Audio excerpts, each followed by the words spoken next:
everything is on and all that. Good afternoon, everyone. We'll call the meeting to order. Welcome, and I see we have a lot of nice-looking people here in the gallery today, and that's nice to see. We have a number of proclamations that we're going to sign as we go through the meeting, and we're going to be inviting some people to come forward and address those when we get to that point. You have before you, I assume everybody has a copy of the agenda, active and alive, as they say these days. With that known, other than the one item which I have outside, I'm assuming, Councillor Lane, you're going to reference the activity guide at some point in your report. I'm not sure. But we have one other item relating to the strategic plan outside. Councillor Walsh, sorry, we'll do that. We'll add that. We'll add also the strategic plan item. And those are the only items that I have outside of the agenda as presented. With that being the case, I'll accept a motion to accept the agenda as it has been presented. Councillor Walsh moves, seconded by Deputy Mayor Locke, that we accept the agenda as presented. All in favor? Motion is carried. We will begin then with the minutes of the meeting of May 3rd. The minutes are in front of you, and I will ask for a motion to accept them as presented. Somebody? Moved by everybody. Everybody around here think I just pick them sometimes, you see. And so every now and again. Moved by Councillor Tessier, seconded by Councillor Lane, that we accept the minutes as presented. Any errors or omissions? Before we call the motion, any errors or omissions? Hearing none, we'll call it. All in favor? Aye. Contrary-minded? Motion is carried. Business arising from the council minutes of the public meeting of May 3rd, 2011. Councillor Walsh? Quick one, 297, Your Worship. 297. Quick reference to the Mount Pearl 20-minute makeover. We had a good turnout, particularly of young people, which was really gratifying to see last Saturday for the start of our 20-minute makeover. But just a word again that this is not a one-day wonder. This is something that goes on for 5 or 6 weeks. Again, all the information is on the website. We have a good supply of handy garden gloves as well as garbage bags, the very large garbage bags. I did on the day, and I will again now, just want to thank again Tim Hortons for their, sometimes these people take a bit of grief because, well, obviously some of it's very well deserved. Not so much Tim Hortons as a corporate entity, but some of the people who patronize Tim Hortons, they have quite a lot of cups around their facilities and everywhere, really. But it's really, I guess, somewhat pleasing to see that Tim Hortons are really the major sponsor of this event. Brad Rixman was at the event on last Saturday, and along with Deputy Mayor Locke, I'm sure a number of councillors came at different times. But for the early morning event, it really, really went well. Were you there yourself? Yes, Councillor Aker as well. But I just want to encourage people to make contact with any of the city representatives, get the bags and the gloves from Tim Hortons. Get out, clean up an area, whether it be a park, a top lot, a trail, an open space in your neighborhood. We'd really appreciate it. And if you could register for 2 reasons. The first and the most important one is just to let us know that you're doing a particular area and that's been covered. That would be really very much appreciated. So a little plug for the thing again, and thanks to our major sponsors. And this is an annual project that we're very, very much appreciative of the support of our corporate sponsors and the public. Absolutely. And there's usually a good turnout, and it's usually quite successful. And it is. And it's a great start to the spring. Mount Pearl Senior High School actually out on the day of the opening, and I think Deputy Mayor, they did one of the areas around the school itself, did they not? Yeah. Which is great. That's marvelous. Okay. Any other business arising? Yes, Your Worship. Councillor Aker? Yeah, number 303, Your Worship. Just to follow up, we set the terms of reference for the Affordable Seniors Housing Committee in our last public meeting. Yep. Pleased to announce that the 2 members of the public that have joined the committee are Shirley Boone and Jim Greenland. Both are longtime volunteers within the city. In fact, Shirley is also the chairperson of the Seniors Independence Group. And we've had 2 meetings already so far. We're making great progress. And sometime tomorrow, we're going to do a need and demand survey with the Seniors Independence Group down at Park Place. So that process has started off, and looks like we're getting need and demand survey? A need and demand survey. We're going to be looking more at the demand side. Okay. Asking the seniors who participate in our programs via Park Place. We're going to be asking them basically what type of housing they're living in now, what demographic they're from, and where they see themselves going, and the demand for them for seniors affordable housing in the near future. Okay. Thank you. That's going to happen tomorrow. Yep. That's you really are making swift progress. That's great. Any other business arising? Okay, that's it for business arising. We will move on. We have a number of proclamations to sign today, and we are going to do them in the order that they appear, I think, on the agenda. We have some people here who are going to address some of these matters. I'm going to ask them to come forward after we have signed the agenda and perhaps say a few words to council about their plans and about the purpose of the proclamation and so on, okay? The first one we're going to do today is a proclamation from Jumpstart Day. And I believe we have Judy Walsh, who's the office manager with Canadian Tire, with us, right? Hi, Judy. Hi. Okay, you want to come on up here? You come on up here with me. I'm going to read this, then I'll sign it. And you can tell us a little bit with this machine here. You can tell us a little bit about what's planned.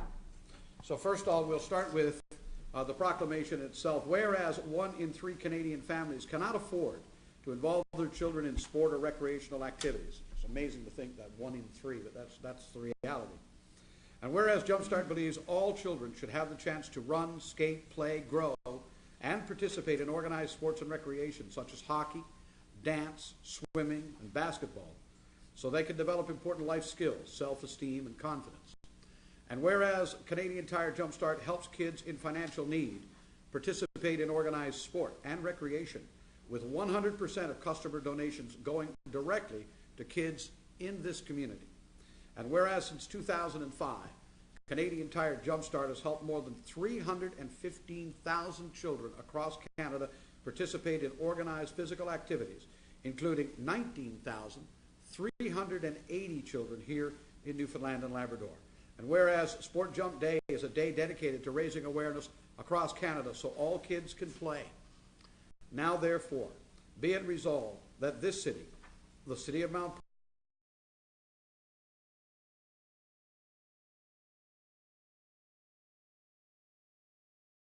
Judy, I'm delighted to sign my name to it on behalf of the citizens of this city, and I would invite you to tell us a little bit about your plans for May 28th and Canadian Tire's involvement with this very unique program. On May the 28th, I thank you for signing the proclamation. On May 28th at the Canadian Tire and Merchant Drive, we have various activities, all weather dependent. So I can't get into a whole lot of detail right now. Barbecues, something like car wash, but no good if it's raining. So we invite everybody in the community to come to Canadian Tire Merchant Drive on May the 28th. For every $1 that's donated, the corporation will match $3. And we're hoping across the country to sponsor 30,000 children this summer. So that's the start of our fundraising this May 28th. Thank you so much. So if we give you 5, the corporation gives another 15. That's correct. For every $1. That is an amazing level of support. Mm-hmm. Absolutely wonderful. Thank you so much, Judy, for that. I read, Council, just for your information, I believe Mr. Tremarny sent out a note, or somebody in his department did today. I don't know if everybody else saw it.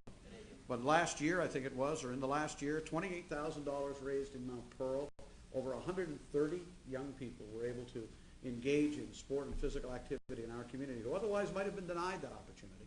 But for the fact that this Jumpstart program actually does exist, I think Canadian Tire and the community is to be congratulated for doing this, and I trust, Judy, you will pass along to all of the good folks at Canadian Tire how much we really appreciate their involvement. I will do that. Thank you so much. And thank you. Thank you. Make a comment, Your Worship. Oh, please, Councilor Walsh, please do. I just want to thank Judy for coming in, and as Chair of Community Services in the city, I'm glad that you made note of the fact that $28,000 is a lot of money. That's just here in the city of Mount Pearl.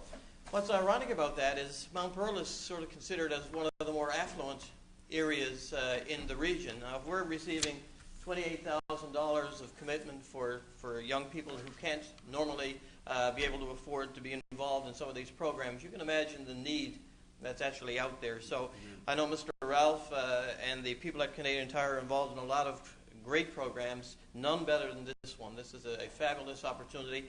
I know at the staff level, Sean McKenna here is really the coordinator of the Jumpstart program. But Judy, many of our referrals actually come from the grassroots through the Sport Alliance. A lot of the different groups from the Sport Alliance make referrals, and I know this is done with the greatest of discretion. So parents should be aware that this fabulous program exists, that there's money allocated to help. And I just want to thank you on behalf of all of us at Community Services and Mr. Ralph at the store here in Canadian Tire for your continued generosity. It's probably a good opportunity to mention as well, there's not just Jumpstart, but Canadian Tire is also one of the best supporters for placements of students through Visions Employment with young people with disabilities and the like, and they are really an incredible an employer and a great supporter of these kinds of initiatives. So thank you, and again, take that back to your people at the store. Thank you, Judy, so much. We appreciate it. Yeah, Jumpstart Day, May 28th. That's going to be great. So, Tim Hortons, Canadian Tire, who's next? Our corporate community is doing its bit, right? Absolutely. Well, it's not just the corporate community doing its bit, of course. We also have those who serve us through public services doing theirs as well. The next proclamation we are going to sign today is a proclamation regarding EMS Week, which is Emergency Medical Services Week proclamation. This is to designate the week of May 15th as Emergency Medical Services Week. Chris Harris here? So who we got? All right, who's coming up with me and have a chat? Send both of them. Take a both. Both of you come up here. That's probably the wisest thing to do. We actually have this one. All right. Okay, well, what we'll do is we'll sign this one for you. We're not used to having all this paper around these days, guys. Okay, we'll read into the record the proclamation. It says, whereas emergency medical services is a vital public service, and whereas the members of emergency medical services teams are ready to provide life-saving care to those in need 24 hours a day, 7 days a week, and whereas access to quality emergency care dramatically improves the survival and recovery rate of those who experience sudden illness or injury, and whereas the emergency medical services system consists of emergency physicians, emergency nurses, emergency medical technicians, paramedics, firefighters, educators, administrators, and others, and whereas the members of emergency medical services teams, whether career or volunteer, engage in thousands of hours of specialized training and continuing education to enhance their life-saving skills. And whereas it is appropriate to recognize the value and the accomplishments of emergency medical services providers by designating Emergency Medical Services Week. Now, therefore, I, Randy Sims, Mayor of the City of Mount Pearl, in recognition of this event, do hereby proclaim the week of May 15th through to the 21st, 2011, as Emergency Medical Services Week, while the theme EMS, Everyday Heroes, with the theme, I should say, EMS, Everyday Heroes. I encourage the community to observe this week with appropriate programs, ceremonies, and activities. And with that, I'm going to sign my name, and I'm going to turn this microphone over to you, and you can tell us a little bit about what some of the plans are for the week. Well, EMS Week is an every year thing here with Eastern Health. This is our first time doing anything big. We just want to make it aware of what we do and how we do it. And we have the Sunday past, we had a public display at the Avalon Mall. We're joining with MAD tomorrow for the drunk driving thing. And Friday and Saturday also we're going to be at the mall with display. We have all our equipment laid out, and we'll be there for anybody that has any questions, who wants to see what we use and how we use it. Well, we thank you very much for coming in, and we appreciate all of the work that's done by all of the folks that are actually listed here in the proclamation this week. We just got a new emergency services center opened on Topsail Road. Are you guys working out of that one now? And I know that response times as a result of these separate locations or, moving away from a centralized system at the Health Science Center is really improving response times, and therefore hopefully better outcomes for those who have to call 911, unfortunately, and call on you guys to do what you do so well and so professionally. We thank you. I'm going to give you this. Thank you so much, guys, and congratulations on the week to come. Have a good one. Thank you.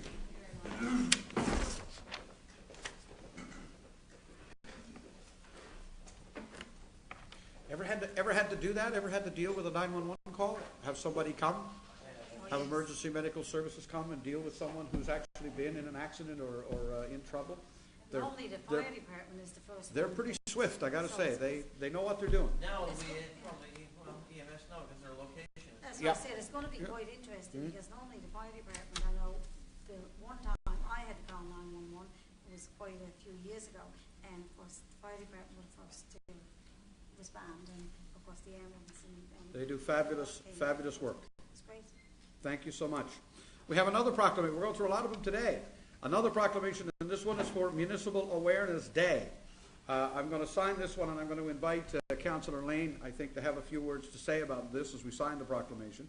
And this is a day that was put together several years ago, and once a year it gives us an opportunity to take a day to recognize all of the people who actually work in local government right across Newfoundland and Labrador.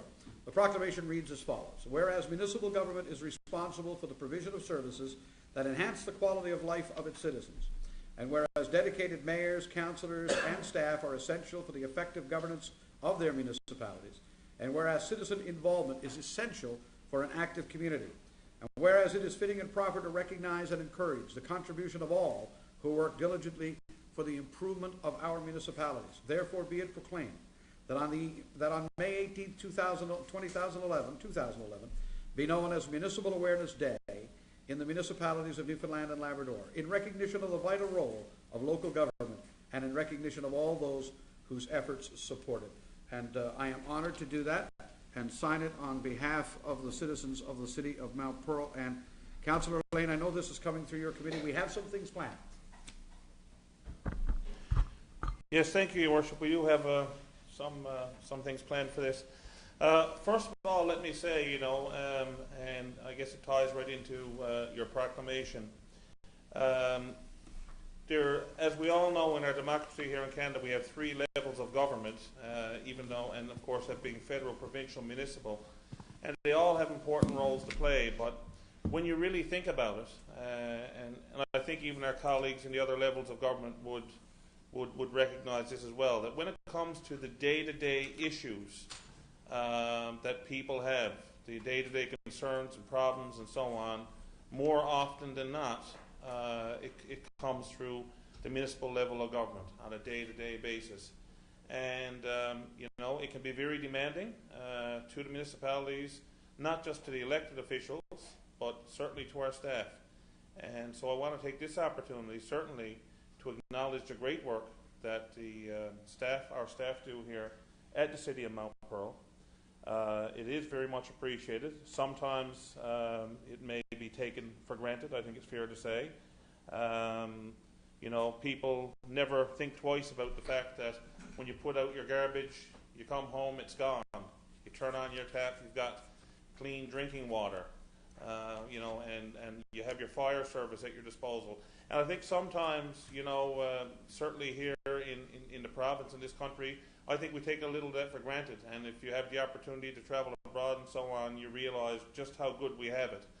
And I think and I think even as elected officials, quite often, with some of the complaints we receive, and certainly everyone has their right to bring concerns forward, and that's what we're elected to deal with. But quite often, when you look at the types of complaints that you do receive on things, they sometimes seem so minor compared to the great services that are being offered and compared to other places. So I think overall in this province and certainly in this city, I think we do a tremendous job. I think that we owe most of that to our staff. We like to take the credit from a political point of view, but the reality of it is we couldn't do it without the great staff we have.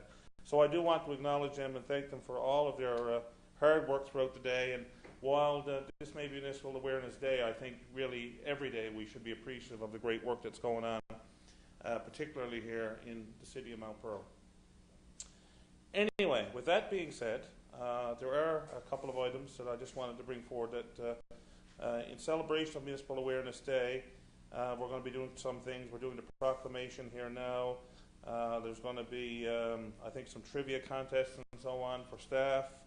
We're doing a colouring contest in the schools relating to municipal topics and so on. We have our banner displayed over City Hall. And on May the 18th, which is tomorrow, from 11 to 7 p.m., we're going to be having a display outside of the Reed Centre of all the various pieces of equipment that would be used. So I would So do imagine. I get to drive a garbage truck? That's the Yeah. So well, I don't know if we can drive it, but you can sit in it. But it'll be an opportunity. I think we're going to be scheduling schools to come down throughout the day, and also it's going to be open to the general public that you can come down and get aboard of a garbage truck or a snow plow or whatever the case might be. Snow dragon. See the snow dragon maybe. And apparently we're also going to have a demonstration there on some of this equipment as well, and the operators will be there, and they will be available to speak to the school children and so on to show them how the machine works and talk about the safety around it and so on. So all in all, it's going to be I think it's going to be a great day, an opportunity to showcase our employees and what we do. And so, again, I just want to thank our staff for the great job they're doing for us. Thank you, Your Worship. Thank you, sir, very much. Appreciate that. That's Municipal Awareness Day, which is going to be happening tomorrow. So I guess the answer is I don't get to drive one of those big trucks. Well, if you were, please give us a warning. Yeah, that's right. You want to drive a Zamboni? Have you never done that? You would love to drive a Zamboni. There's a song in driving a... Oh my. Okay, we have another one to do. This one is a big one as well, and we have some people here with us today. I hope they're here. Trish Suvak. Trish is here with us today, and Trish is vice chair of the board of the CNIB. Anna Peddle with us. Anna's hiding away in the back down there, Director of Development with the CNIB, and Amy Inder is an associate for development with the CNIB, and Amy was the one that handed out all of these great glasses. Did everybody get their pair of glasses? Right? Did you get your glasses? I got a great, Yeah, we got a great pair of glasses. So if you would, Ms. Suvak, you want to come up with me, and I'm going to read this proclamation into the record. And once again, we're going to get you to tell us a little bit about some of the plans associated with this particular project. The proclamation reads, and this one's really fancified today. Look, some of the staff are putting on the glasses. My God, they all look like hitmen. And women. What? They all look like hitmen and women. That's right. Okay, here's the proclamation. Whereas CNIB is celebrating Vision Health Month in May to raise awareness about the importance of safeguarding vision health. And whereas more than 836,000 Canadians are living with significant vision loss, and an additional 4.25 million Canadians have some form of age-related macular degeneration, diabetic retinopathy, yes. glaucoma, or cataracts. And if left untreated, most of these people will be at risk of significant vision loss. And whereas regular eye examinations are the best form of early detection and prevention, improving the chances of detecting any of the 4 major eye conditions early enough to help control and treat the disease. And wearing sunglasses protects our eyes from harmful UVA and UVB rays. And whereas CNIB has declared May 26th Shades of Fun Day and asked people to wear their sunglasses to work and to consider making a donation as well to the work of the CNIB. Therefore, I, Mayor Randy Sims, do hereby proclaim May 26th Shades of Fun Day in the city of Mount Pearl, and I encourage everyone to learn more about protecting their vision and to wear sunglasses that have UVA and UVB protection. On May 26th, I encourage employees to show their support by wearing sunglasses to work and by donating to the work of the CNIB. And with that, Ms. Suvak, I'm going to turn things over to you. I will sign this here now, and you tell us a little bit about your plans for Shades of Fun Day. All right. First of all, May is National Vision Health Month. And this is a time when we thank our volunteers, donors, and community partners. We also use this month as a time to promote vision health and good health with sunglasses and other eye care. One of the things that we are doing during this month, of course, is the Shades of Fun Day. That's May 26th. And we do ask you to wear your sunglasses. and you know the future's so bright. You've got to wear shades, and if you don't wear those shades, the future may not be so bright. So do consider it.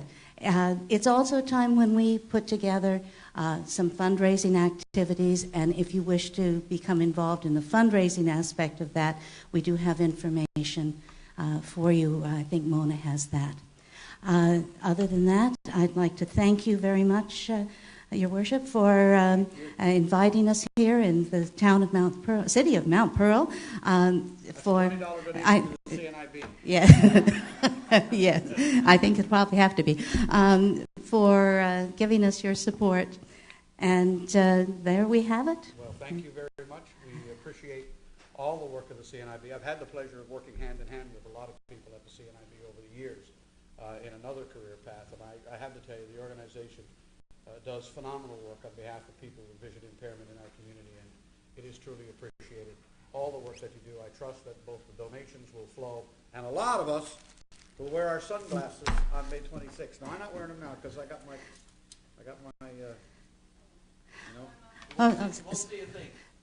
Some of those go on right over your look glasses. at that. They're very nice, though. Thank you very much. Thank you. Thank you very much. Okay, that's great. And that, Thank you very much. okay, thank you. That should do all with the proclamations. That's all of them for today. For all of you who came to get them signed, you really don't have to suffer through this if you don't want to.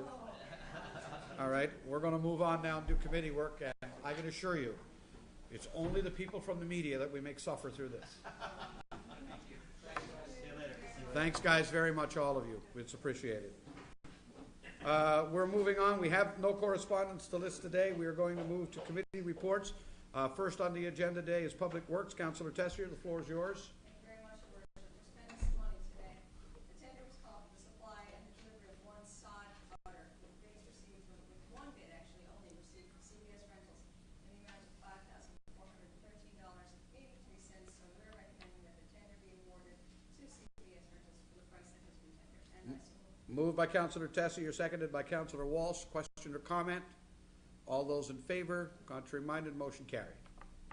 Tenders are called for the supply and the delivery of one front-end loader. The bids received from the suppliers that are listed, and we're recommending that the tender be awarded to the lowest qualified bidder, in this case, Atlantic, for the tender price of $281,629.90. And I so move. Moved, seconded by Councillor Walsh.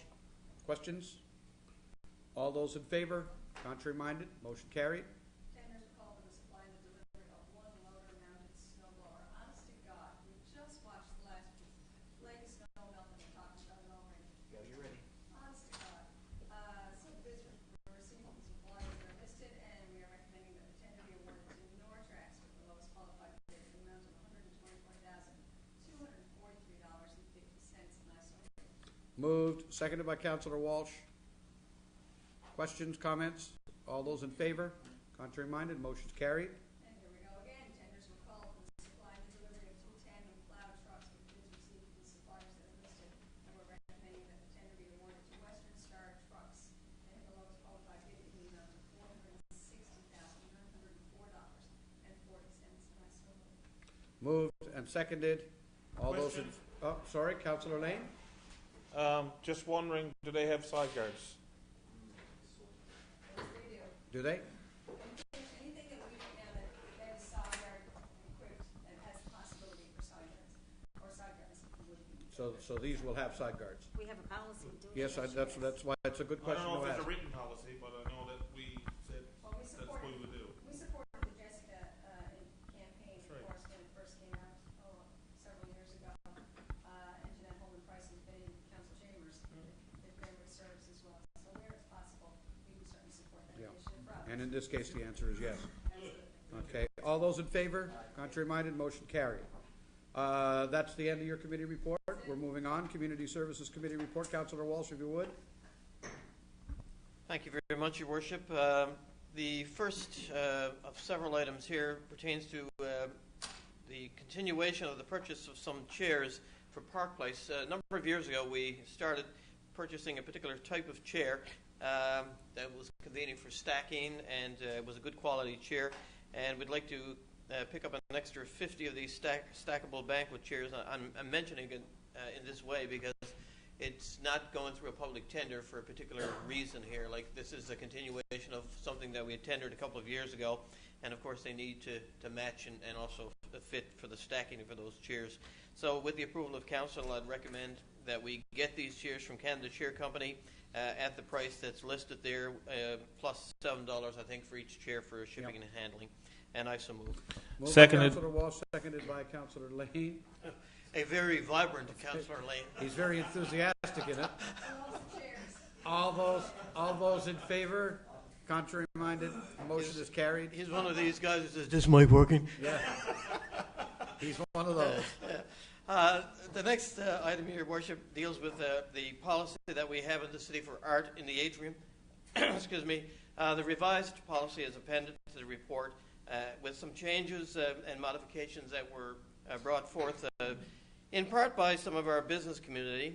We've made revisions to things such as the hours of operation for the art in the atrium, the prohibition of sales during the time that the art is actually displayed there, and also the fact that the opening receptions need to take place during the normal business hours.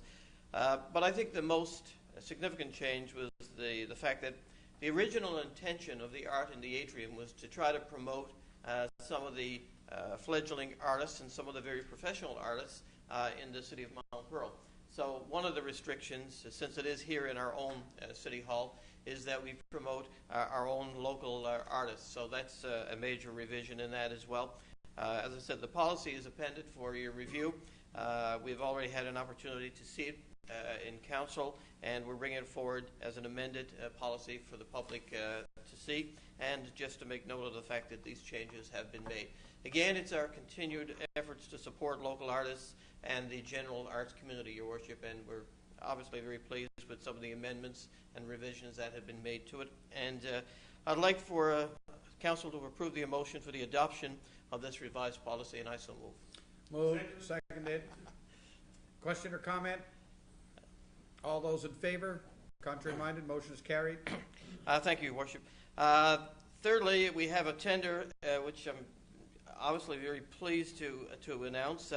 The tender approved for BSB Electrical for an amount of in excess of $616,000, and this is for the supply and installation of the two sets of lights for Smallwood Drive, the Team Gushue complex, for the new softball field there, which will eventually be the new playing field of the men's softball league, and also to replace the lights that were damaged at Squires Field during Hurricane Katrina.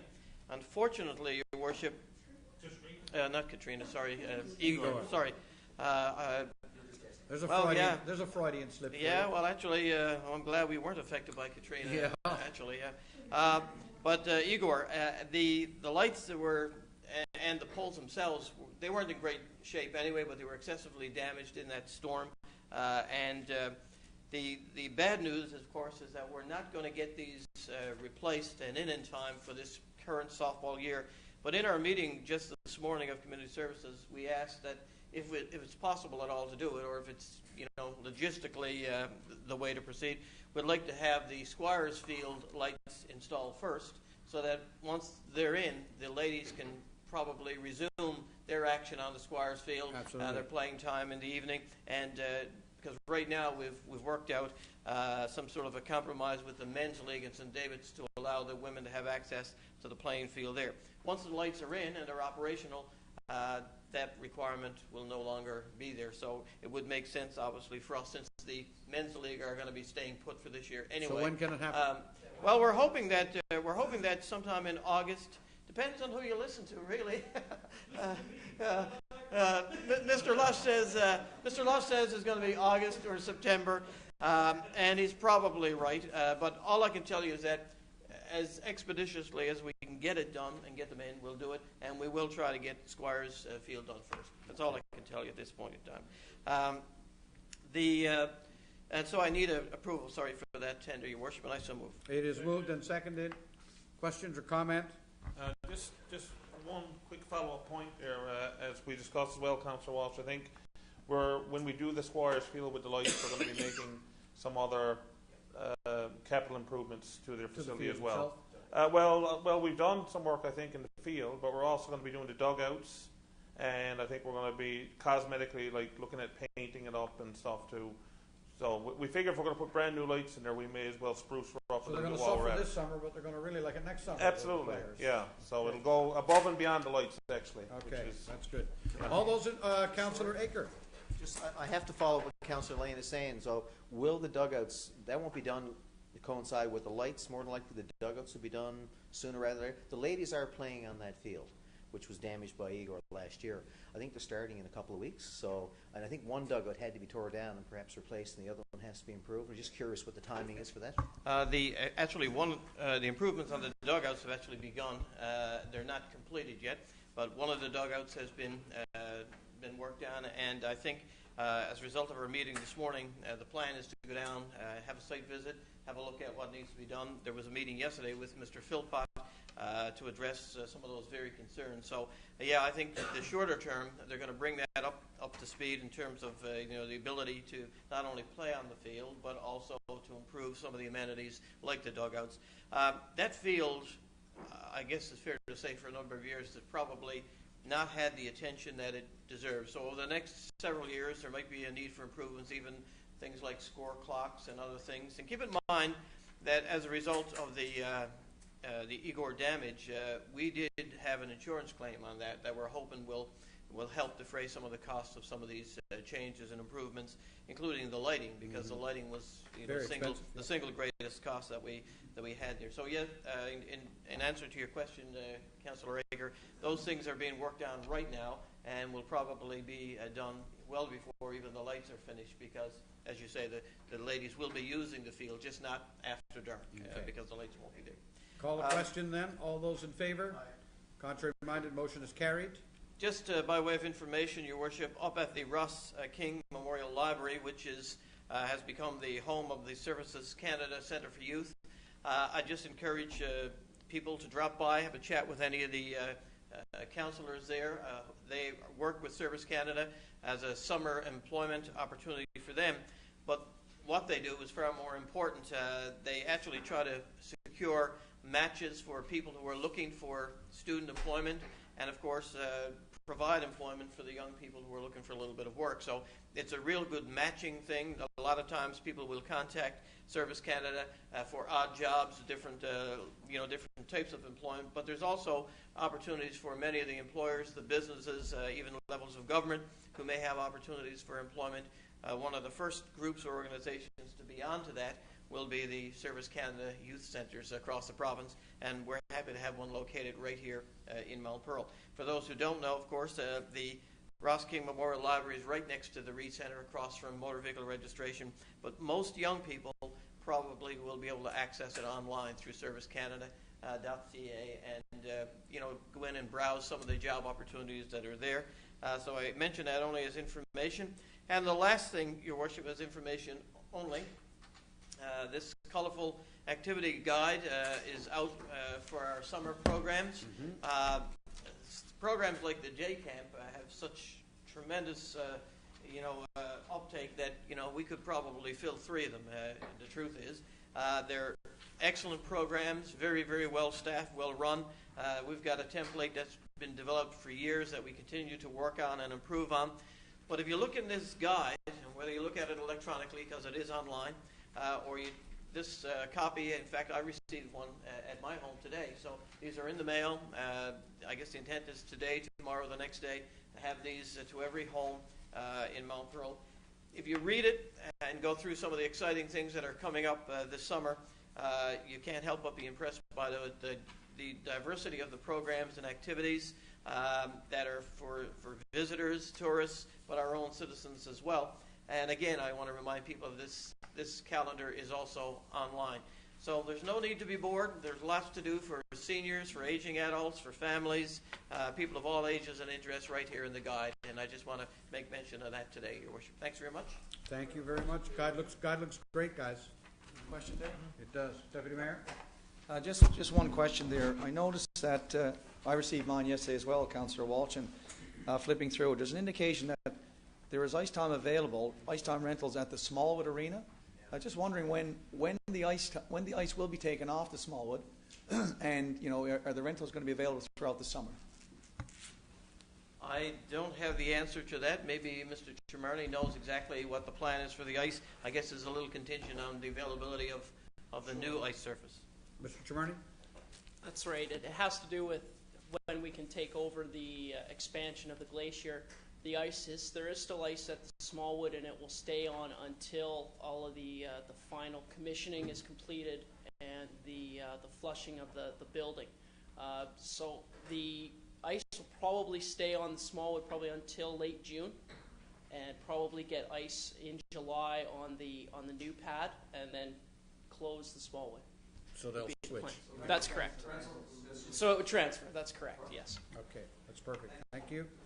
That concludes your committee report, Councillor Walsh. We'll move to corporate services. Councillor Lane.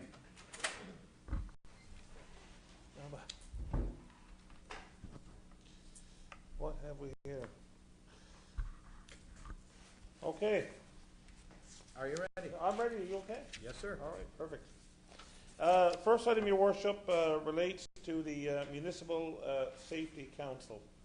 And basically, Your Worship, this is an initiative by municipalities, Newfoundland and Labrador, in cooperation with the Workplace Health, Safety and Compensation Commission.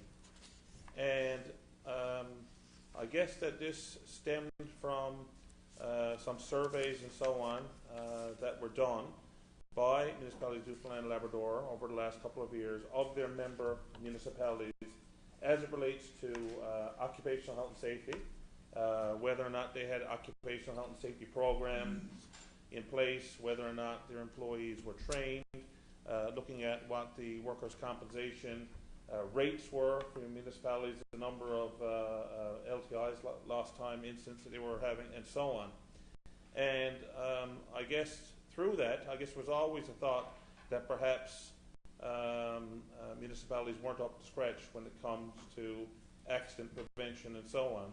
And the surveys and so on that were done did show, indeed, that municipalities, generally speaking, are certainly lacking, I guess, when it comes to having health and safety programs, which we are all required to do as employers under provincial legislation. So as a result of that, the whole idea spawned of having a municipal safety sector council. And this would work, I think, similar to what we have in the construction industry. There's the Newfoundland Labrador Construction Safety Association, and this is basically encompasses all construction-related companies and so on in the province, getting together, forming this association whereby they can offer safety training and programs and consultation and so on to help their members get up to speed when it comes to having their own programs and so on.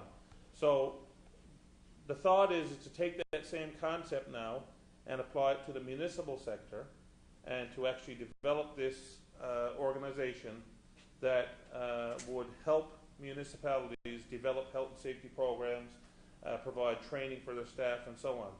Now, certainly from the perspective of the City of Mount Pearl, we have a health and safety program, a very good one, and an officer. And so certainly for a lot of the larger municipalities, we're probably far ahead of a lot of the smaller ones.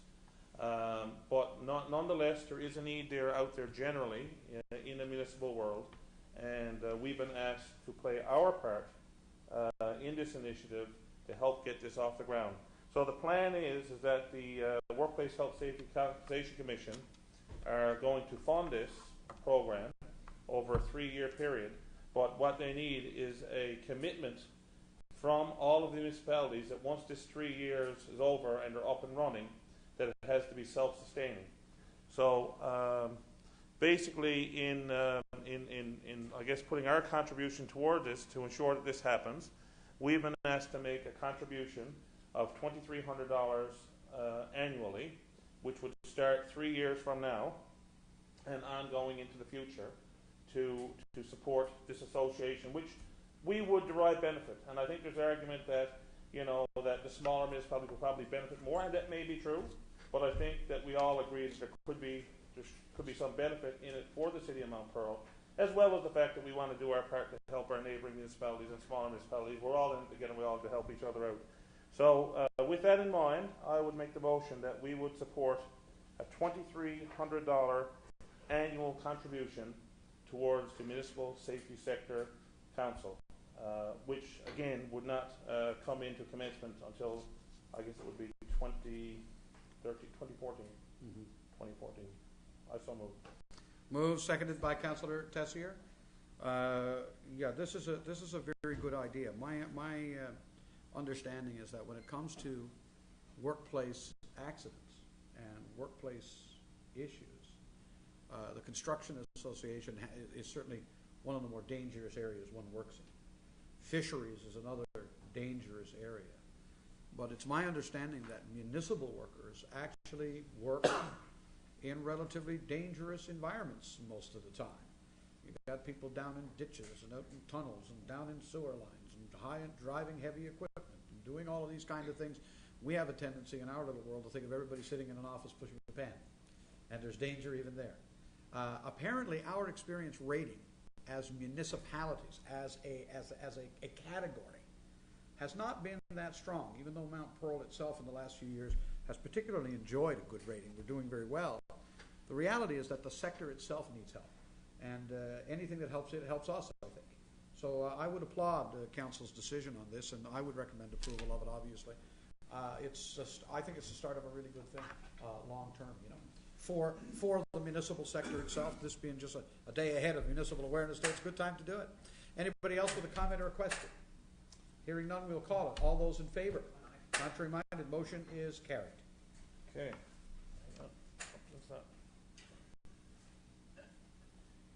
Something's gone. This all gone scowaways on me. Scowaways. There we go. That's the Bayman of me coming out, see it? Okay. Never heard that expression before? Gone scowaways? No, scowaways is no one. Is that right? If it's gone crooked or gone, yeah. Anyway. Okay, the next one, Your Worship, is we wish to enter into a contract with the Hay Group. And the purpose of this, Your Worship, is I think many people are familiar with the Hay management system. It's used quite widely in industry, particularly in the public sector, provincial and federal and so on. And it's what we're doing is we want to contract out the Hay Group to come up with, I guess, a process whereby we can look at all of the non-bargaining unit positions within the City of Mount Pearl, and to be able to categorize them under the Hay formulas to determine the appropriate compensation levels, to determine whether or not a person in one particular department should be at a different level with a counterpart in another department, and so on. And of course, the Hay Group, they have the methodology in place that we would adopt to be able to apply it to our organization to just determine whether or not we have everybody fitted in the right slot where they should be, and if not, make adjustments accordingly. And it's not about, because this could obviously be perceived by some as it's an opportunity to give everybody a raise and everyone gets a big raise in the City of Mount Pearl. That's not the intent. This may determine as a result. This may determine that everyone is fine where the two may determine that there may have to be some slight adjustments in certain areas. But I think it's something that our management have certainly supported and asked for, and our staff, I think, have been looking for a long time. And at the end of the day, we want to make sure, as employers, because we are employers as well, that we are treating all of our staff in a fair and equitable manner, and that everybody is being compensated accordingly. And so we are recommending that we will go forth with this, with the Hay Group, at a cost of $40,768 plus HST. And before I move it, I would also add, so that there's no confusion here, that this is totally related to non-bargaining unit staff, and it does not apply to council. So this has nothing to do with any kind of a review of councillor salaries or anything else. Ours, we're staying as is. Because sometimes this can get misconstrued by people when you hear that, right? So I think it's important to make that point. This is simply looking at our non-bargaining unit staff. I so move. Moved, seconded by Councillor Tessier. Question or comment from anybody? It is working. All No doubt those- about it. I'm putting it to the test. All those in favor? Contrary-minded, motion is carried. Okay, next item, Your Worship, we're recommending approval to contract Track Consulting to provide operational projections for the Pearl Gate Recreation Multiplex and related management information. And that's coming in at a cost of $20,700, exclusive of fees and HST. What does that mean, exclusive of fees? I know what HST is. What do the fees piece mean?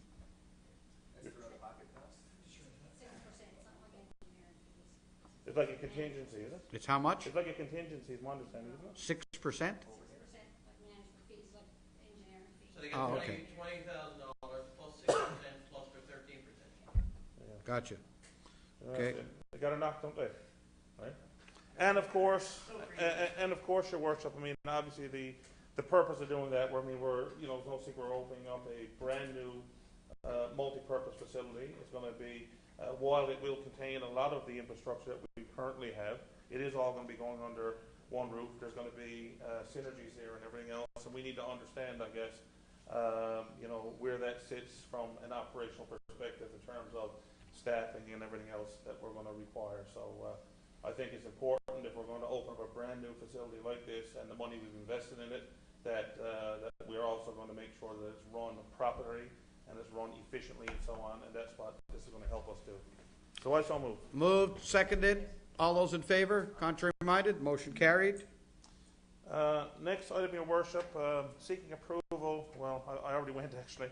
I attended the municipal symposium for municipalities Newfoundland and Labrador in Gander, May 5th to the 7th, and I'm looking for approval of council for that, and of course that would come under my cap travel, and but there will be, I think, a reduction even in that because the provincial municipal affairs actually had some sort of a grant or something that were provided to the city to help offset any councillor from any municipality who attended this. So 50% of your registration. 50%. So yeah. Just your registration fees. Yeah. Moved and seconded. Anyway, All those in favor? Contrary-minded, motion carried. Next item, Your Worship, number 5 we said was already done. We don't need to do number 5. It's already done. Was already done. Okay. Yeah. So number 6 relates to we're recommending approval for our CAO to attend the Canadian Association of Municipal Administrators, or CAMA, we know it as. They're having their annual convention. The conference is being held in Halifax from May the 30th to June the 1st. And of course, that would be coming out of our CAO's cap travel as well for professional development. There's money budgeted for it, and so I recommend approval. Moved, seconded. All those in favor? Contrary-minded, motion carried. Next, Your Worship, we have invoices for approval. Actually, it might be the end of it, is it? No? Yeah, it is, because we did the last one.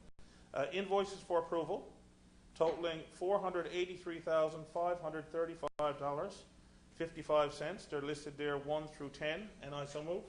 Moved and seconded. Anybody with a comment or a question on any of the items listed, items 1 through 10?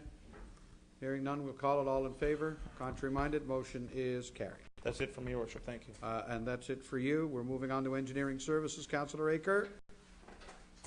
Thank you, Your Worship. Yours. First item we have there is change order number 10 as it relates to contract package number 2 with the Glacier Arena expansion. The amount of the change order is $20,193.34 plus HST, and I so move. What are we changing? What are we changing? Well, we're going to add some Spare glazing for the rink boards. rink boards.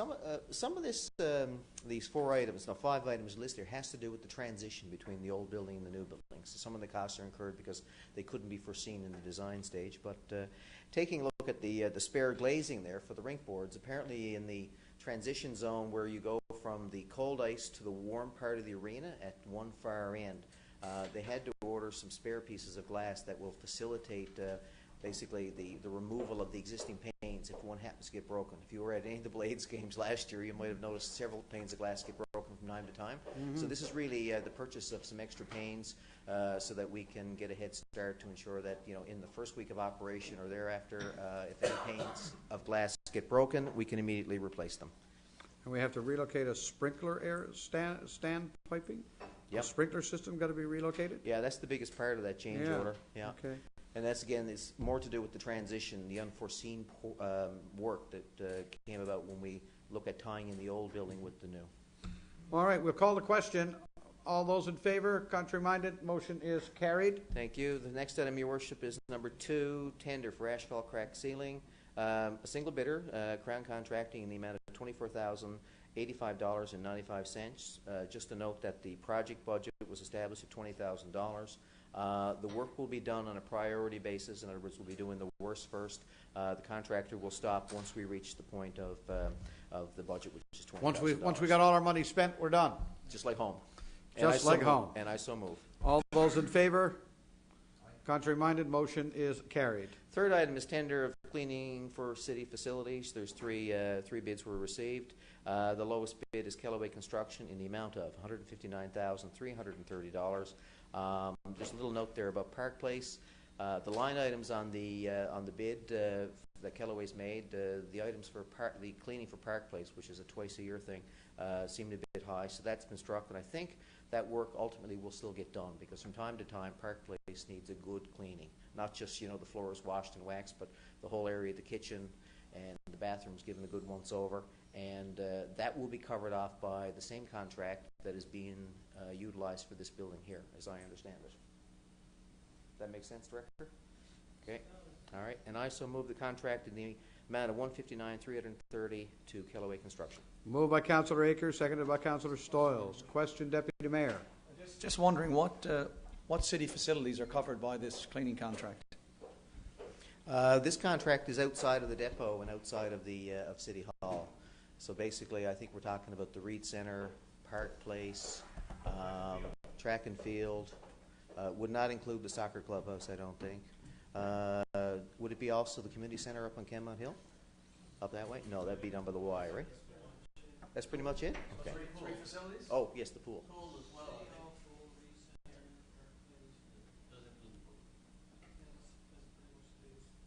City Hall. And the deep one. Okay. Thank you. Moved and seconded. All those in favor, contrary-minded, motion carried. The final item, Your Worship, is a tender related to the 2010 street upgrading program. Yes, that is not a typo. It's 2010. This is some money that wasn't spent from last year. Contract package number 4. So we put out the tender recently. Closed on May 6th. There was 3 bids. The lowest bidder being Modern Paving in the amount of $1,115,597.02.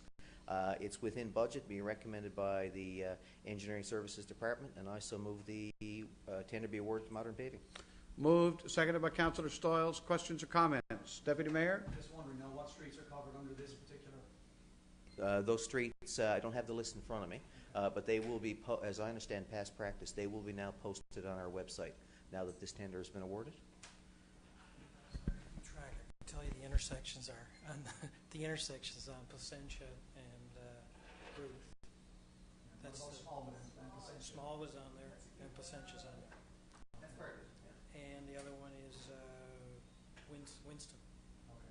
That's it. Placentia and Ruth, wasn't that recently done? No, the intersections. The intersections. Small Richard Nolan intersections, the two intersections you want it done. One at Smallwood by the Reed Center, that's back, and the Richard Nolan one. Okay, thank you. We'll call the question. All those in favor, contrary-minded, motion is carried. We're moving on. That concludes Mr. Akers' report. Thank you, Councillor. Deputy Mayor Locke, Planning, Land Use Development, please. Thank you, Your Worship. The first item here, a little frog in my throat, so you see if I can get through this here. Sound like Demi Moore in one of her movies. Sound like Councillor Tessie earlier on, too. She sounded. Oh, thank you. She had her head shaved in one movie, didn't she? Anyways. G.I. Jane. Yeah, G.I. Jane. The first item here, Your Worship. Sometimes I just don't know where these guys are going. Yeah. You know? It's a development application by Eastern Farmers Co-op. Summer is coming, obviously. Yes. For storage and retail of herbicides for agricultural purposes at 1112 Topsail Road. Essentially, they want to store and retail in an existing building up there in 10-litre containers of herbicides, again, for agricultural purposes. When we looked at this application in terms of the urban regional plan, there was no concerns here. The storage and retail of herbicides are within the guidelines and complies with the policies of the regional plan. But of course, it's subject to the more detailed policies and regulations of the City of Mount Pearl Municipal Plan and the city's development regulations. With respect to our municipal plan, the property is designated mixed use, and the proposed storage and retail of these herbicides is within a range of uses that may be permitted within the mixed use designation, but it will be a discretion of council. Also, with respect to the development regulations, the proposal again is deemed, the property is within the mixed development land use zone, but the proposal is deemed a light industrial use, which again is listed as a discretionary use and is subject to condition 3 of our mixed development zone table, regulations 22 and 92 of our development regulations. And of course, that requires public notification. As per normal course of action, we went ahead with the public consultation. A notice was published in the Telegram. The notice was also circulated to 44 properties and business owners within a 150-meter radius of this particular property. Notification was sent to our member of the House of Assembly and our Chamber of Commerce. We did advertise again in the paper and indicated that the cutoff for any submissions or representations was noon on April the 19th of 2011. We had no submissions meeting this deadline, so as a result the briefing session was cancelled. We had some external and internal commentaries with respect to the proposal, and a response to all the external reviewers was received positively. There was no major issues. There were no major concerns from the internal review. So as such, our committee is recommending approval of the proposal of Eastern Farmers Co-op to store and retail within a portion of the existing building 10-litre containers of herbicides for agricultural purposes, again at 1112 Topsail Road, and the issuance of a development permit subject to the 4 conditions that are outlined there, and I so move. Moved and seconded. Question or comment? Excuse me. Just a question. Councillor Lane. I guess this might have, I'm sure it was considered when we contacted the fire department and environment or whatever, but if there was ever a fire at that location, you know, it was the only thought that comes to my head. You know, you're living up in Pearlview subdivision and the smoke or whatever, is that a health? I suppose you could make that argument for any industrial area where you got chemicals and so on. If we ever had a major fire in Donovan's or something and the smoke, the wind was going the wrong way, that concern would always be there. But just something about when you hear I don't know enough about when you hear herbicides, that's something that always comes to mind. You know. And again, as outlined here, we had external commentary from the St. John's Regional Fire Department. Okay. And again, they saw no major issues there. Okay. Okay. We will, Mr. Yevchek. Your Worship, Your Worship, this was also sent to the Department of Environment Conservation in terms of the storage of the chemical there, and this is not a manufacturing process, so they had no commentary really to provide the city in terms of the storage of the pesticides there. So we're quite comfortable with it. Yes, Your Worship. Okay. I guess, Your Worship, I'm assuming once we get, I would think once we put our emergency preparedness plan, which I think was being worked on in place, that these are things that obviously would have to be considered if you had fires in any of the industrial areas of prevailing winds and so on, right? Mm-hmm. I guess we'll be covered there. Okay, we call the question. All those in favor? Contrary minded? Motion is carried.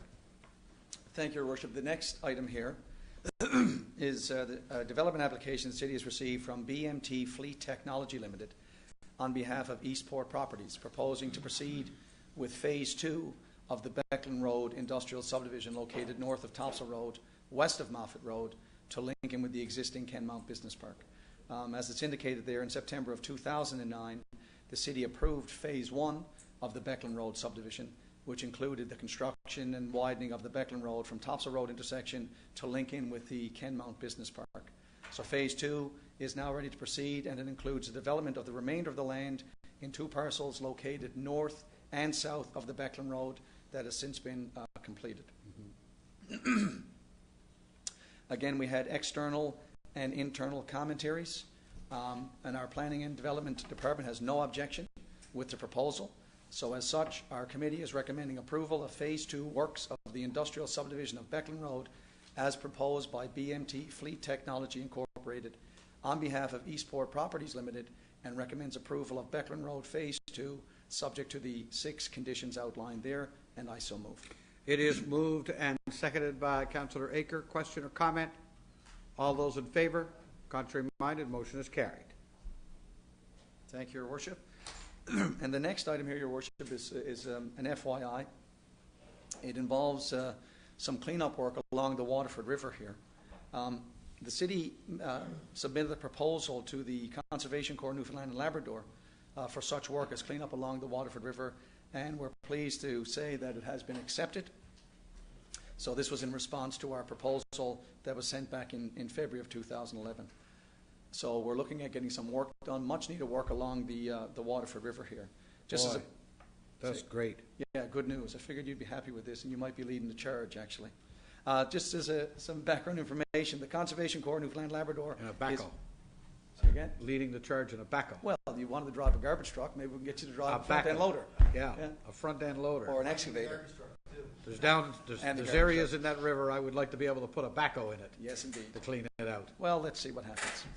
Just as some background here, the Conservation Corps Newfoundland Labrador is a not-for-profit organization, and its mandate is to provide young people with some training and employment in the conservation of cultural heritage as well as the environment. And the Corps has used direct employment programs such as the internship and, of course, the Green Team programs. This is what we're availing of, as well as they're interested in educating the general public and some outreach initiatives, just again to bring the environmental concerns to the fore and keep it on people's radar here. So as a result of the acceptance of our particular proposal, there will be 4 students during the months of July and August, an 8-week time period, and they will comprise the Green Team. So their job will be during the 8 weeks to move along the Waterford River and conduct cleanup, some debris that they can pick up themselves, also to do an inventory of some items that they may not be able to move themselves. So they'll catalog that so they can be removed at a later date. Also, they're also going to be trying to identify some aesthetically pleasing areas, nicer, vistas and views along the way. And again, we can use that hopefully for some longer term planning, because there was some discussion at our committee that, the Waterford River is a beautiful river, and it'd be a great area, in my opinion, for a marine park, a river park, a conservation park in that area. So this may be, a step towards that. And also, our Green Team is going to also be involved in developing some public awareness with respect to environmental stewardship around the Waterford River. And as it says here, the City of Mount Pearl, the Conservation Corps of Newfoundland and Labrador, the Mount Pearl Youth Action Team, we're all partners in this, and they'll be operating under the guidance of the Department of Fisheries and Oceans, as well as the Provincial Department of Environment and Conservation. So the 4-member Green Team is going to have a presence at our city days, at our summer day camps, and other city activities, again, just to bring the attention of the Waterford River and of enhancing and protecting the environment. So that'll be good. Right now, the city is meeting with the Conservation Corps to sort of work out the details for this. So again, this is an FYI, and it ties in nicely to what Councillor Walsh was speaking of earlier with our 20-minute makeover. As Councillor Walsh mentioned, we had, I was impressed with the number of youth that came out last Saturday morning at 9 o'clock to kick off the event, and that actually participated in it. I was also involved, my wife and I, along Smallwood Drive, doing some cleanup there. And it was interesting. We had several walkers by that stopped, and one person actually stopped in their car and commented on the amount of debris and garbage that is unnecessarily thrown about. Yesterday as well on CBC Radio, they had a call-in show with respect to, I think the theme of it was, do we have any pristine areas left in the province? But it sort of turned into a show where the callers called in, and basically the theme of it was they are just sick and tired of the dirt and debris that people are throwing around. And it's got to come back to an education program that people just, treat the environment, our city, our walking trails, the Waterford River, as their own particular personal dump. So hopefully this green team in their educational initiatives will work towards ending that. Hopefully so. It is though, Deputy Mayor, an issue to be applauded. We've needed to tackle this river for a long time, and I think everybody at council knows it. There are issues with the river. We'd like to be able to do some dredging on the river in reality, because we think some flooding issues could be perhaps avoided in the future. Mitigated. Certainly there are those that have said to us that the things in the river make the river more difficult to handle. And we're going to try and get all of those things out. I believe, the question, do we have any pristine places left? I believe the Waterford River and the banks of that river as you go through Mount Pearl, if nowhere else, should be pristine. And I agree. I'm hoping that this team is the start of something. I really want the community to get behind this. I think this is going to be absolutely fabulous if in the summer of 2011 we can say, we got the sweetest urban river in all of Canada. Mm-hmm. And you know something? We can say that if we put our minds to it. So this is great first steps. Congratulations on that. And again, I can't emphasize enough the importance of the education component. We got to develop a culture here in our citizens, in everyone, that it's not our city here in terms of council city or staff. It's everyone's city. Yeah. And traveling abroad, I just got back from Europe there several weeks back, and you don't see the amount of litter there. The people there, they don't litter the same. They hold it, they dispose of it, but for whatever reason, we've slipped back the other way here, and I'm excited about this as well. This is a first step to try to clean up that beautiful river, because it is a beautiful, beautiful walk along the trail system down line, and some beautiful sights here. So hopefully this will be the start of many good things to come. Hear, hear. Thank you for that. Next item. Excuse me. The next item, Your Worship, is the development permit list from May the 2nd to May the 13th of 2011. We have 2 items on this particular permit list, and I move that they be accepted as presented. Moved and seconded. All in favor? Contrary minded? Motion carried. And the next item, Your Worship, has to do with the building permits, residential building permits for April the 30th to May the 13th. During this time period, residential construction totaled $3,106,700. The commercial construction during the same time period came in at $57,000, bringing the total for this time period to $3,163,700. And I move that the amounts be accepted as presented. Moved and seconded. All in favor? Contrary minded? Motion is carried. I believe that concludes all committee reports. Thank you, Your Worship. Thank you. Before we get into new business, Council, just very quickly, I think everybody should have in front of them now a copy of the proposed strategic plan for the City of Mount Pearl for 2011 through to 2016. The plan, as Council knows and senior staff is fully aware, has been some months in the making. We have held a number of external meetings, a number of internal meetings, along with the aid of an external consulting firm to work on the development of, I'll call it a short to mid-term strategic plan. The reality being that longer-term planning, out to 20 and 30 years, while it is appropriate and while it is necessary and while we engage in it, it is the more mid-term strategic issues that we find provide the city the greatest number of challenges. One of the things that you will find that has changed as a result of the strategic plan is that we have for the city a new vision statement. And our vision of the city 2011-2016 is of a progressive, independent city with a strong sense of home, tying together our belief that we are indeed one of those modern-day urban communities which stands apart from many others. Unique in that an awful lot of things in municipal life happen first in a place like Mount Pearl, and Mount Pearl has always embraced that kind of innovation, and I believe that makes us very progressive. I don't need to say much about the word independent. I think we all recognize full well that being independent means being on your own. It means being able to handle your own affairs. It means being sustainable and getting on with your own life. And the city of Mount Pearl very much recognizes that over the years it has been successful in that and continues to be. So a progressive and an independent city is certainly what we strive to be. We would argue, and we did argue during the consultation process for the strategic plan, that in actual fact we were all of those things already. The strong sense of home is a recognition that Mount Pearl, while it's urban, while it's modern, while it's progressive, while it's innovative, and it has all these things, the reality is that this is the second or third oldest municipality in Newfoundland and Labrador, and a lot of people don't realize that. And an awful lot of people today come from Mount Pearl, as opposed to years ago when I first moved here, an awful lot of people were coming to Mount Pearl. Now, I still believe a lot of people come to Mount Pearl. I see it happen every day. I think all of us do. But the fact that we have so many people today in our community who were born and raised here, and who live here, and are raising their families here, and serve the community here, I would say, Deputy Mayor, you're probably an example of that. There's so much of that in our town today that I really believe saying that we hold dear a strong sense of home is something that we always want to strive to maintain. And I hope that a lot of our efforts and a lot of the decisions that we make around this table, we make with that sense of home being a part of what's in our mind. Our strategic plan, which we're tabling today, does not have one important piece attached to it. And that's the actual action plan that's a part of what we're going to try and implement over the next 4 to 5 years. Those action plans we're going to turn over primarily to our staff. They are the people that we look to.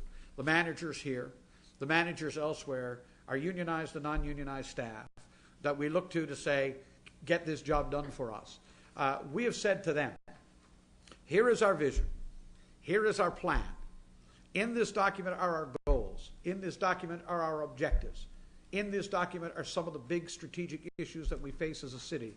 We want you to work with us on telling us how we make progress in all of those areas. And I think that's probably a unique way of attempting to put this plan into action, to implement it and not just let it be another colorful piece of paper that gathers dust on a shelf.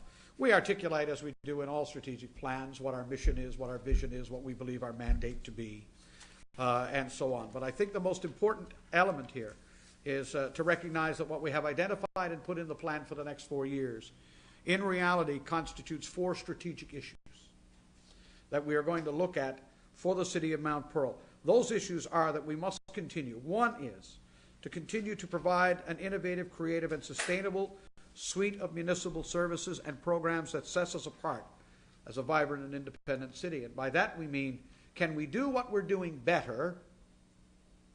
And are there things we're not doing that we could be doing and that we should be doing? And we're going to explore that exercise in some pretty detailed ways. And so there are 5 or 6, one goal listed there, to continually review, enhance our municipal programs and services, but 5 objectives listed. In fact, for the 4 strategic issues we've identified, there are 16 objectives actually listed. The action plan that will flow from this, I think, will be a lot more. The second issue was that Mount Pearl has to respond to shifts in our population and our demographics. Now, I think we've been doing a great deal of that over the last decade anyway. In the time that I've served in this office, we've gone from being overwhelmingly conscious of the fact that we have a youth population that has to be addressed, to finding that balance in the last decade or so, the reality that we also have a graying population that needs to be addressed. And we want to have an age-friendly community here for all ages, not just 1 or 2. That's why the multiplex and other things we're bringing on stream are going to significantly change our attitude and approach to the delivery of municipal services in the community. And one of the things we did when we built the multiplex, or started to build it, was said, we don't want to spend $44 million and not do something new. We want new things brought in and added to that suite of services that we provide our citizens. So that issue of demographics becomes a very important one for us. The third strategic issue is that we must attract, retain, and engage qualified employees throughout the organization.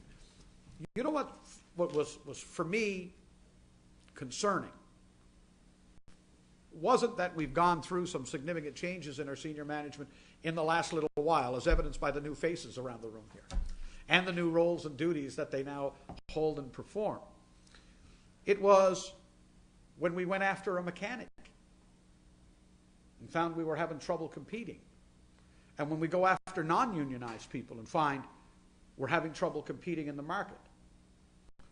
And finding that we have to both provide a workplace that is challenging, satisfying, provides self-actualization for the employees themselves to say, not only do I feel like I'm doing a good job, I know it, and we have to provide that environment for that to happen. And that's why the hay piece that was brought in today becomes a part of answering that strategic issue for us. How do you maintain and keep people in the public sector, in the municipal sector, when, let's be honest, we're being assailed on every front, right, by the private sector and elsewhere. That's the reality of a hot economy, and we have to be able to address that. There are a number of objectives attached to that. It is going to be interesting to see how both senior staff generally, and we as the policymakers for this business, how we see bringing that particular issue to life. I think that's going to be a very challenging piece of the strategic plan. The fourth one is that Mount Pearl has to make much more effective use of our council time to improve our decision making.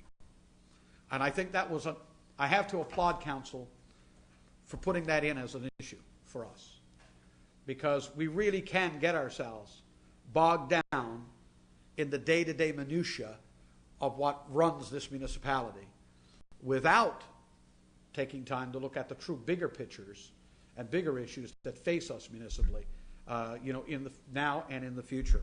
I think that council is to be applauded for seeing to it that that was one of the strategic issues we put in. And it represents that there's going to be some change, I think, in how we do our own governance of ourselves, how our committee structures work, how we interrelate with our own community, and how we interrelate with the staff, and so on. And there are a bunch of objectives attached to that as well. What I'm doing today is tabling for council the final draft of the strategic plan. The action report will follow hopefully in the next 60 to 90 days. Madam CAO, is that a good timeline? So I don't know. We're going into summer. Let us hope so. I know some of these things that are listed we're already doing, and some of these things we have yet to get started on. But I do believe that from the point of view of putting together I'll almost call it a short-term strategic plan for some of the overarching issues and challenges that we face as a city, I believe that council has done a very good job here, and I congratulate you on the work done, on the time and effort that went into this, because there's been a lot of hours and time and effort that's gone into it. And the biggest challenge, I think, was what you peel away, not what you put in. Now, having said that, Deputy Mayor, I'm turning the matter over to you, and I'm going to invite you, if you would, because this doesn't come from a committee. It's really coming now from the Mayor's office at this point. I'm going to ask if you would be the one to make a motion that we accept the strategic plan 2011-2016 as presented for the City of Mount Pearl. Okay, so moved. It is moved by Deputy Mayor. It is seconded by Councillor Stalls. Anybody with a question or comment? I've said it all. That's good. I've done a good job. I've said it all for you.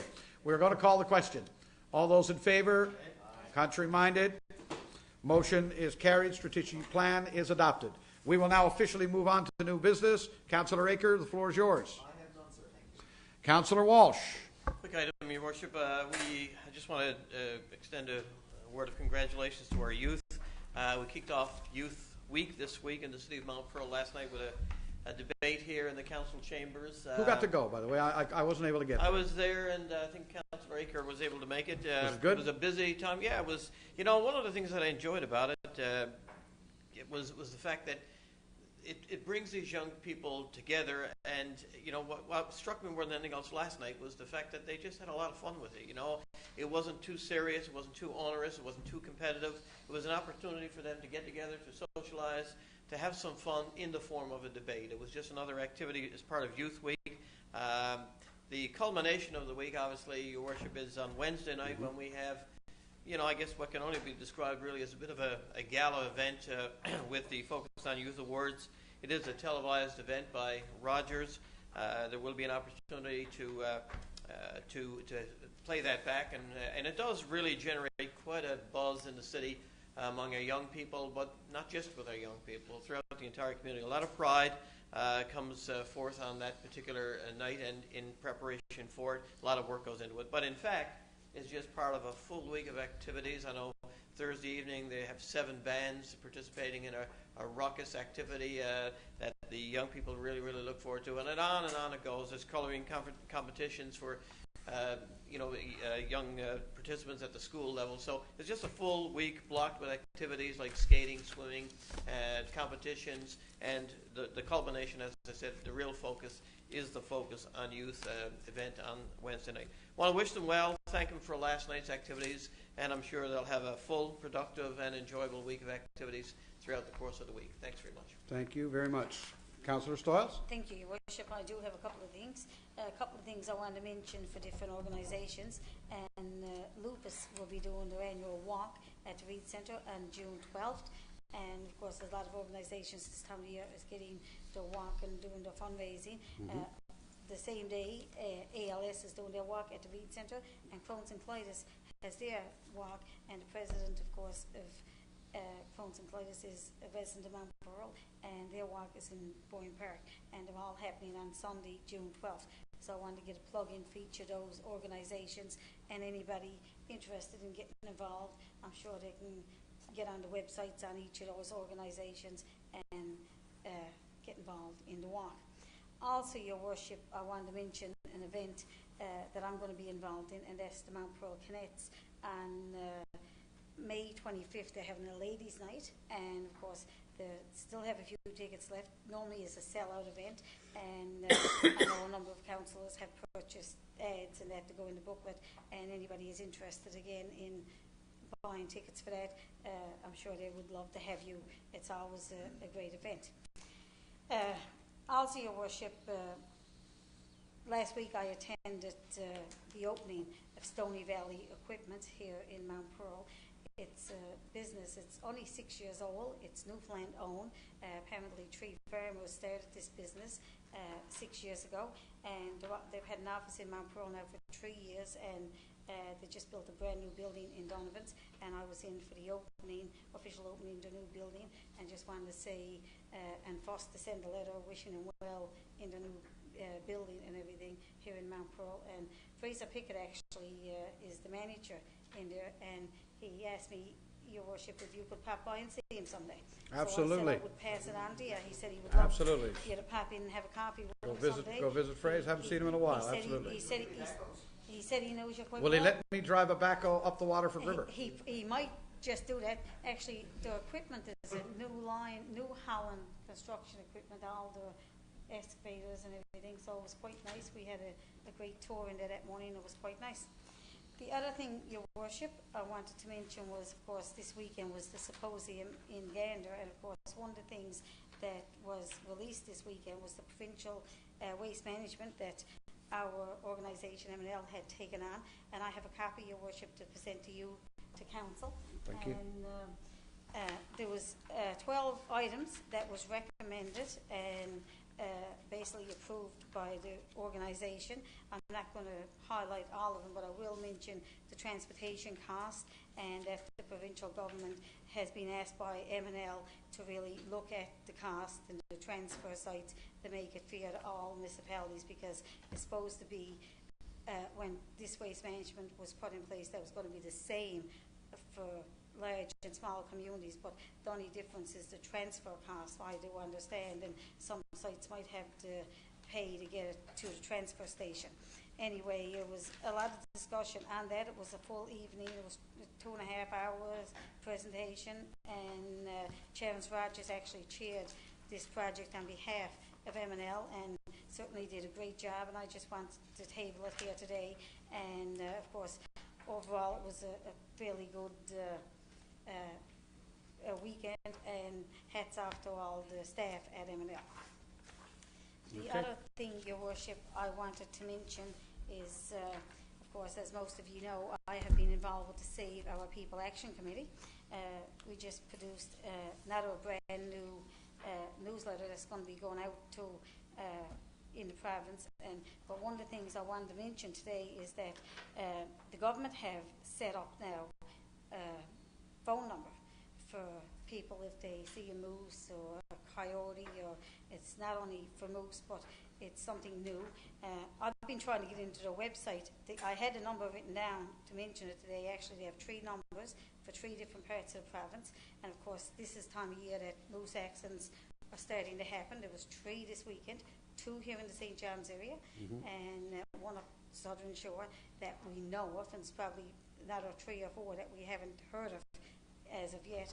But it's a serious problem in our province, and we're glad that the government certainly have taken some action, but we want to keep on the pressure and to make sure that they get the numbers out there. And we certainly, at the end of this season, basically what we're hoping for is the look, and hopefully that come October, November, that the numbers of moose accidents will be reduced, but we really don't think they will. We really think that the government is going to have to crack down, look at putting fences up or reducing the moose a lot more.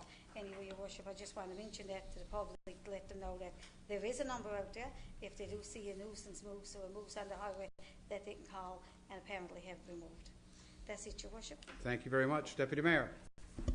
Thank you, Your Worship. A few items here. The first has to do, I had several requests from some residents with respect to garbage cans, and I throw that out there to our Director of Infrastructure Public Works.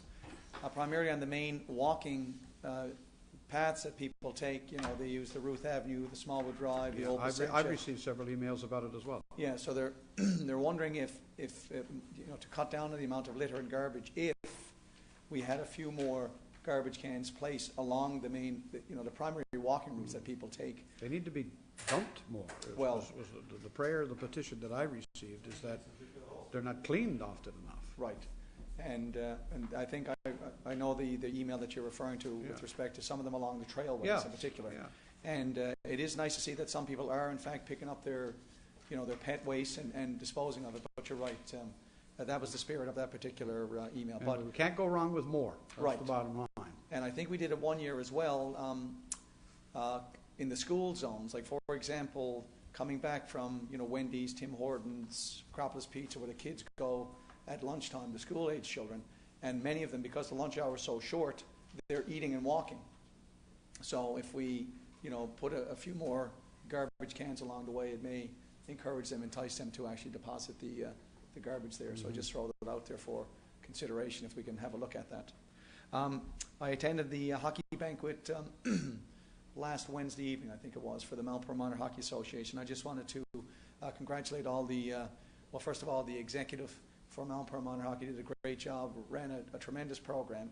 And it's nice to see, I think we're one of the few hockey associations that actually has a year-end banquet to acknowledge the players, the coaches, the referees, the hockey moms, the hockey dads, and the like. So I was asked to go on behalf of council to bring greetings. So it was nice to see. I mean, it's a very vibrant association, and it was nice to see that some of the original founders of the association were there. The original president was there, Mr. Stiles. Jerry Taylor was there, Bruce Stiles, Pat O'Keefe Sr., and they're the ones that started this. So it was nice to see the history in the room, as I indicated, because they were there. And then it's nice to see, I came up through the system playing. A lot of the guys that I played hockey with, they're coaching in the system now.